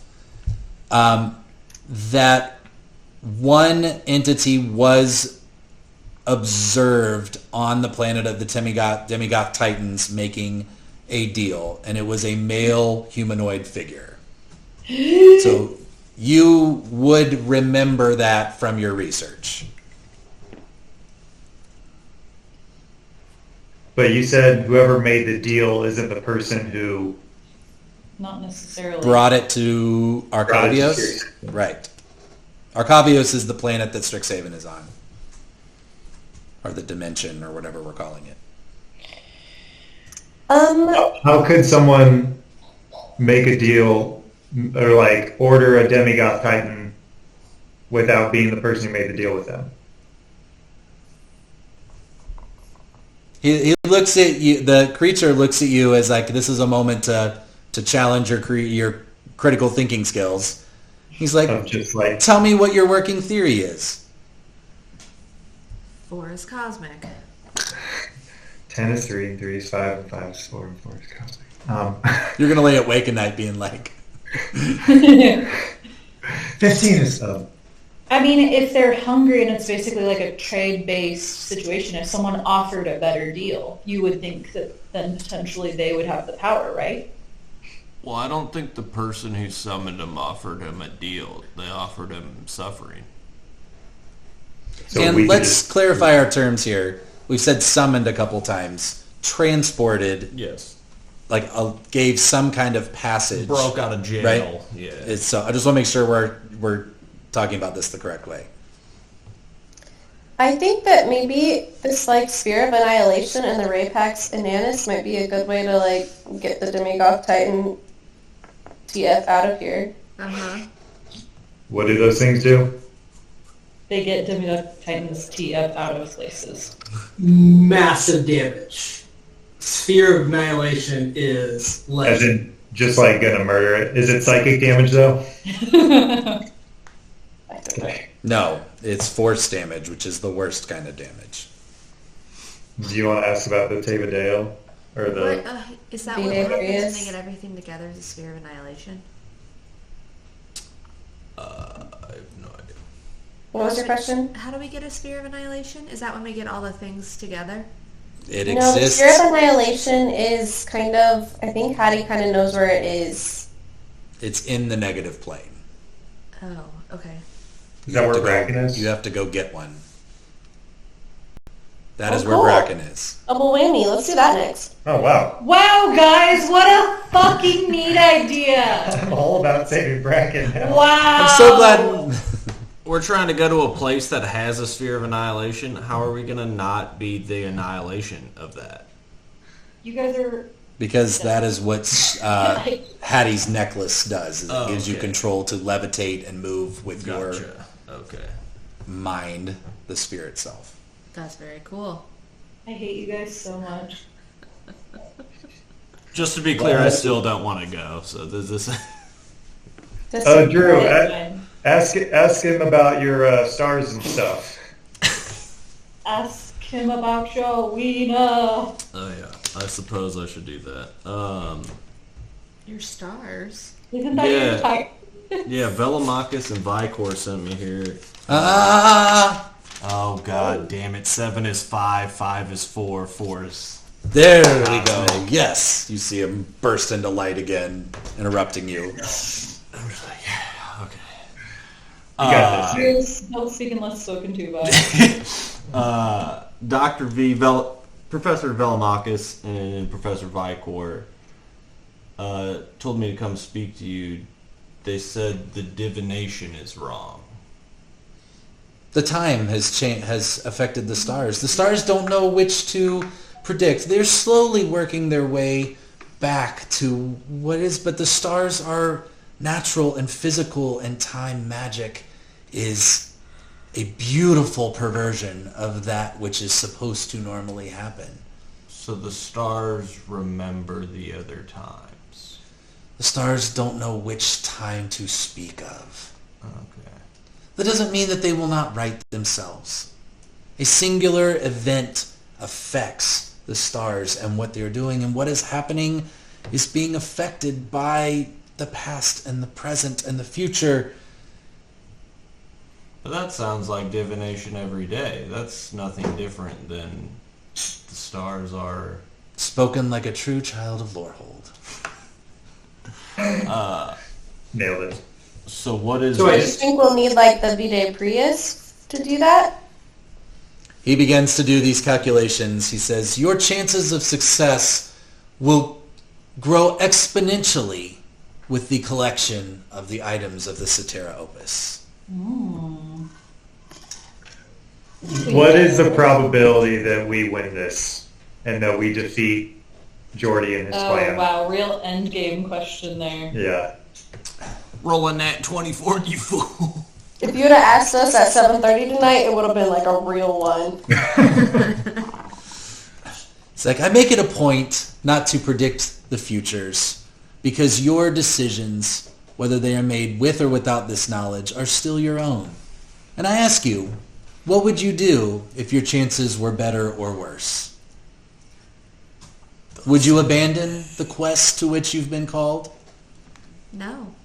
No, I don't think so. And it doesn't matter. I don't think I have a choice. We voluntarily end this campaign because Jimmy says the chance is too low to win. Right? Like, how to sabotage your own campaign. Session 33, the campaign. No chance. No I was chance. just you curious have. if he'd actually give an answer. I would It's like fine. to know, have we met the humanoid who made the deal with the demigoth? Like, have we, the Tat Pack, interacted with them on campus? Yes. 40-year-old Jordy Knackles met and made his deal with the Demigoth Titan after his assassination of my Well, son. there that is. I was kind of waiting for somebody to ask. Oh. All right, well, who's the person that summoned or that Transport. transported them? Believe it or not, that has actually been hidden from my view, and I merely have as many theories as you probably have. What are your working theories? Who has the possibility to hide things from you? Probably young Jordy or middle-aged Jordy. Has the power to hide things from him? I question that. I Yeah, would me suspect that even in his 40-year-old form, even with the gifts that he may have received from the demigod, that I'm not sure he is powerful. You are looking at near god, demigod, or greater status. Is it They one are of powerful the, entities. This is exceptional magic. Do you think it's one of the founding dragons? He begins to Oh, pull out what? numbers and Okay. starts to kind of calculate. It's like, there is a potential chance that is a higher probability than many other speculative answers. I would like to turn and look at Gal and Goodo. see if like he's reacting in any way to hearing this. He's not hearing or No, seeing he's you. been Oh, he's earmuffed. not. Okay, He has sorry. earmuffs. He And can't this see or hear. Kooky MF is not summoning or doing. It's kooky. Can I just tell you, this is my absolute favorite character I've ever made on... The peacock. The Oh peacock. my Mad god, Hatter. tell me that's not Yeah. incredible. That guy's dope. Yeah. I want to play this character somehow. I don't know what he does, but he's amazing. He's like a steampunk Mad Hatter. And I Yes. Oh my god, I love it. I love it. I would also like to point out that Dean Pelanestra seems to feel like Taurus is monitoring her. Is Taurus powerful enough to do that? Oh, Taurus is a good idea because he's probably tired of being infinite.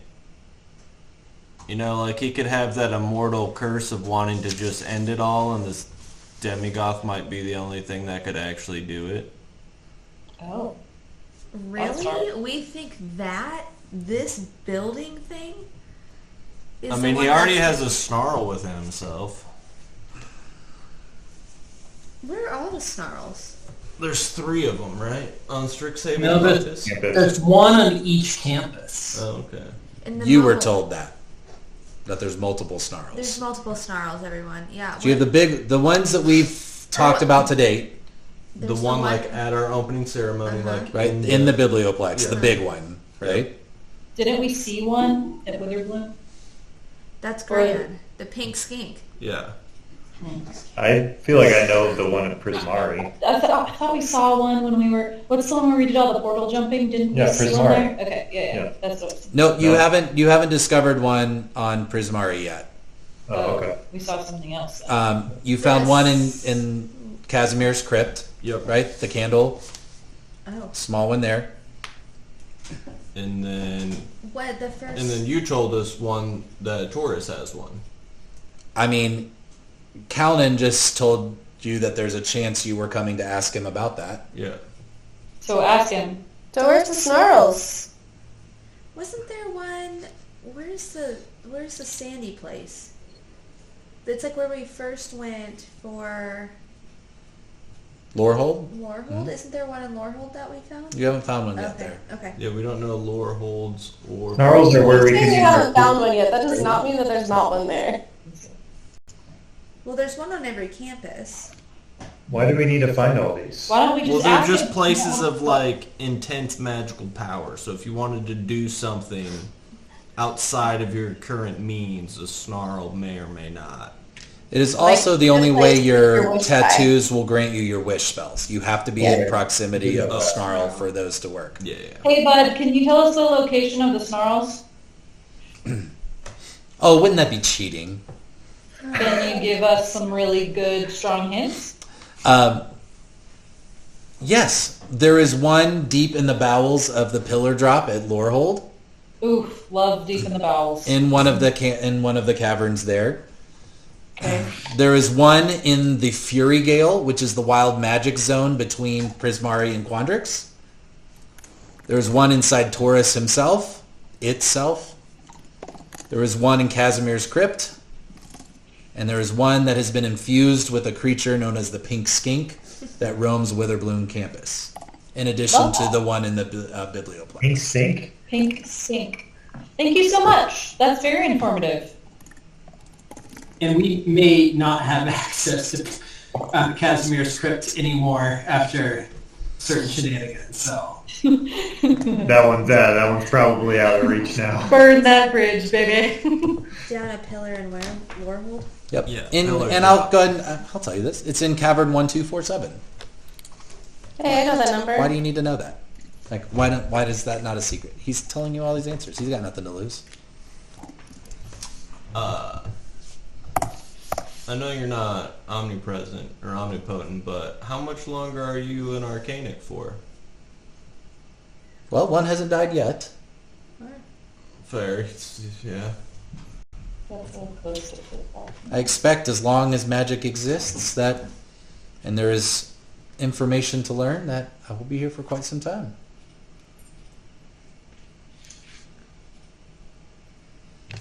I encourage you all to not simply look at the puppet, who can himself make quite a bit of damage, but also consider the puppet master. Jordy, No. love it. No, Yeah. I think, George's not. That's what I'm saying. Which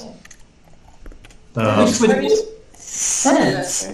I mean, we're pretty good at killing puppets, though. We took Kithri out. But she was also a puppet. Yes, Yeah, right. correct, So yeah, who's yeah. pulling all these strings? Are we sure we were supposed to be able to kill Kithri that easily, that quickly, this early? I mean, Well, I mean, we yeah, found but that it's- note that we still don't know who wrote it to Kithri. Correct, yeah. That's Killing Kithri just prevented us from getting information out of Kithri. Correct, yeah. whoops. Jimmy, I'd like to step out and go talk to Gal, if that's okay. Yeah. Y'all think of any other questions you want? We've got 10 minutes left, so we'll kind of wrap up this conversation. You go over it. Talk to As soon Gal. as you touch him, the mask and the earphones kind of disappear, and he turns around, just kind of taking it all in, and looks back at you. He says, now that he sees you kind of one-on-one, he's like, so how's it going? Really? I mean, I kind of don't know what to do, and I feel like I'm figuring out my magic a little bit, but then the wild stuff, I was just a potted plant for a minute, which was weird. So it's the school part's going fine. The extracurriculars are kind of pretty insano though. Mm-hmm. But I gotta ask you something. What do you have any reason to think that any of the other ancestors would want to harm or do any damage to Strixhaven? To Strixhaven. You know, dragons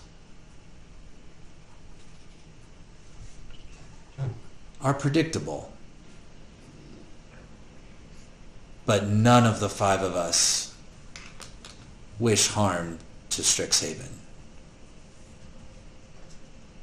I will say I probably care the least about it. And it still matters to me that I have a presence there. Although I don't wish to spend much time there myself, I'm glad it's happening. Several of my siblings are far more invested in Strixhaven and wish to see it become any number of things. Do you know of any that would be potentially seeking assistance from a demigoth titan to maybe change things at Strixhaven? Make an insight check. Okay. Oh god. Oh.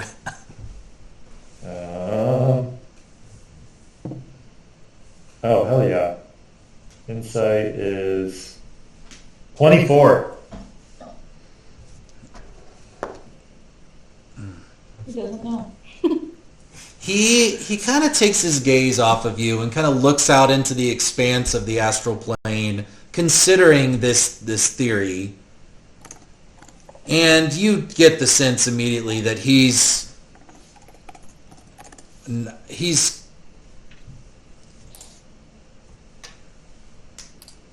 how best would I like to say this? He can definitely see some of those possibilities playing out. It's Okay. like, well, if that theory is true, whatever that theory is, why?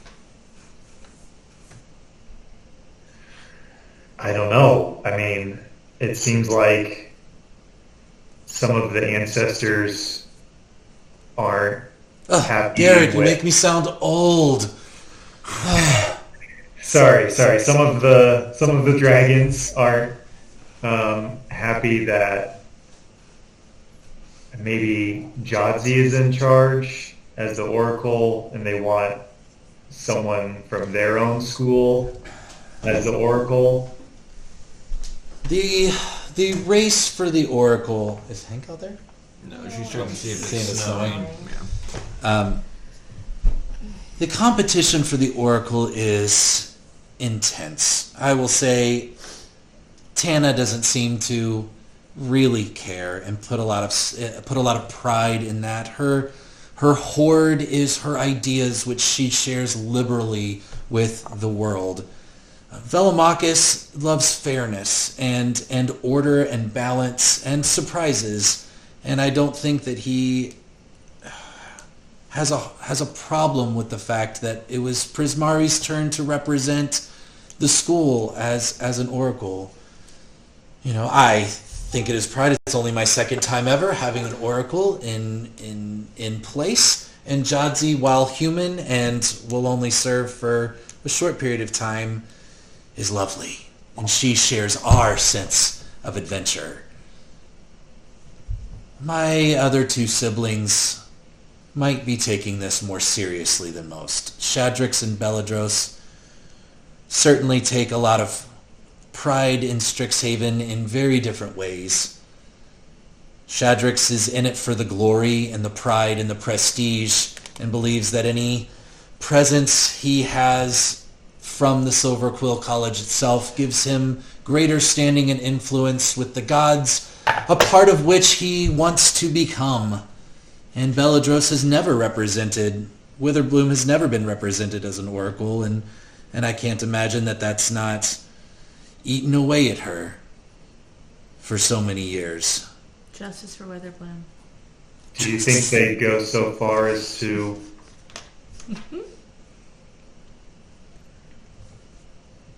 recruit a demigoth to help them take control of Strixhaven? If she had her druthers, Belladros would probably release the monsters of the negative plane on us all. And Shadrax currently has in his employ Dean 4873, who is a general to the Devil Lords himself. So both of them appear to have powerful arsenals on command.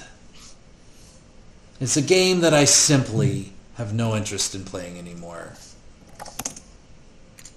And that's why I'm happy to be a Prismari. It kind of gives you the whole like, oh, secret Prismari handshake. I look at Hattie and I just say, this fucking guy. So wait, so to be clear, this was a private conversation, yes. So he can relay whatever he wants to from you, to you. Knowing that he's having a private conversation, we do this fucking guy. This is the fact I'm having a private conversation. Yeah, this fucking guy. I With would my like dragon. to ask Calnan before we leave what he sees as the greatest threat to Strixhaven. Oh. I would like to ask him one more question too after he answers that for Drew. The greatest The fucking guy. threat to Strixhaven. It's the Tad Pack. I'm trying to remember the quote.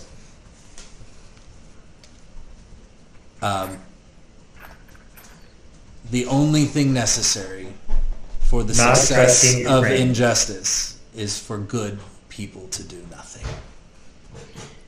There it is. I can't. That's not the exact quote, but it's something like that. The only thing necessary for the whatever. Yeah, got it. We know what you The mean. curious mind is undefeated. We got it, yeah. You want to finish this out with your question? Yeah, do you know who the threat is to Jazzy? Do you know that our parents split us up at birth? The only thing necessary for the triumph of evil is for good men to do nothing. There we go. Easily Edmund learned. Burke. Split us up at birth. Well, I can tell you that while everyone is free to make their own decisions, Kalema was attacked after me by Jordy, who time jumped to the previous Oracle time. And I can only imagine that if Jadzi is unwilling to help Jordy, I believe that he will finally believe that oracles are not the key to solving his problem. And whether he simply lets Jadzi die of natural causes, or whether he confronts her himself, I believe that Jadzi's time is very limited. Are there scenarios where it's anyone else who assassinates her besides Jordy? He has emboldened many a student in his Auric following. There are many who might want to please Jordy as the leader and gain a foothold in the ranks, although many lack the skills that he is bringing to the table. So potentially one of his followers. Okay. Or But it like- could be some puppet master that we have yet to identify who will help advance whatever master cause is at play here. But like it's not one of us, right? There's a 3% chance. 3 is 5, 5 is 4, and 4 is It's cosmic. cosmic. Yeah. Unrelated. What do you think of the name Cat Pack? Be honest. You guys want a croissant? He pulls out an algorithm. He's like, it's not trending well. How many people are talking about this on campus? Be honest. What's our approval rating right now? We're getting up there. It is actually quite good. Everyone on campus knows who you are. I mean, knowing who we are and liking us are very Right. different. All right, as we wind out, anything else you absolutely have to know or want to ask? I don't think so.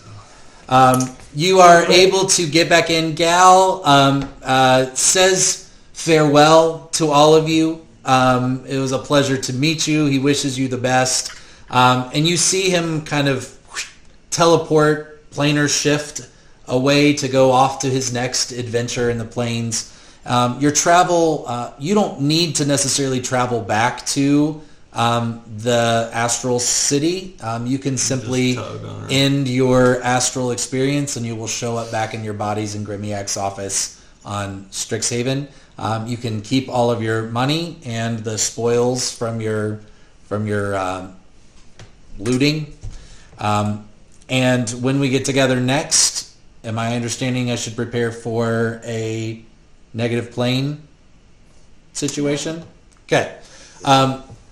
Here's what I'll tell you. We have time for maybe one more side quest before the next major school event, which is the Witherbloom Hunt. So we'll make the negative plane the next one, and then we'll progress to that and see kind of what happens on campus next. Okay. That sound good? Yeah. Guys, while we were in that plane, I had a really weird dream that I almost got completely killed, but didn't get killed on a technicality. Isn't that a crazy dream to have? Wild dream. I don't know what we would have done. Yeah. I bet you guys definitely would not have rescued Bracken if I had been murdered in the astral plane. Not a chance. No, we just would have gone and gotten the Spear of Annihilation. I mean, we would have, like, grabbed We would have it. walked past Just it. wave as you walk by him. Take the necklace off your just Yeah. husk of a Actually, body. kind of Dead like body. Oh, yeah, the odds of Indigo snatching that. Yeah.